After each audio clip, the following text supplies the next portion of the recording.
1986 John Deere 310C. Here's the key.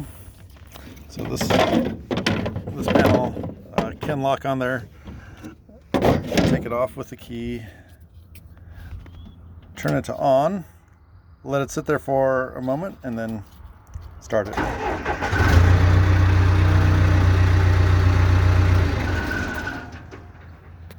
But you got your fuel gauge, RPM gauge, horn, and that's mostly it. Work lights, driving lights are right here, and the throttle. So normally when you start it, you'd have the throttle a little over halfway on this one. There's a little bit of play, so it doesn't really engage until a little over halfway on this model, on this unit. Some of them it'll engage right here, but this one's, that'll give it a little bit more boost to start. Okay, so parking brake is right here. Make sure that's off, or before you go. And then this is the reverse and forward. You can have this locking plate in the way so it can't come out of neutral.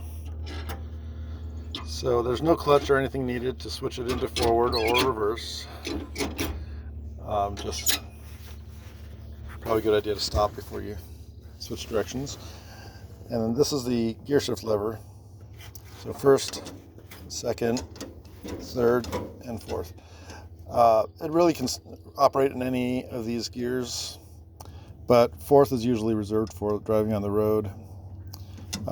Third and second are common for driving on gravel roads and in the dirt.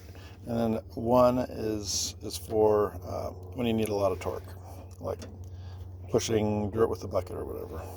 And then neutral's in the middle. So I'm going to leave it in first for loading and unloading from the truck. You got the brake pedal here, and you can do a 2-foot operation on that. Plus there's also a release here. You can remove that, and now you can control the left and the right wheels separately. So if you get yourself in a tight spot and you need to stop one wheel, you can, while keeping the other wheel under power, you can do that.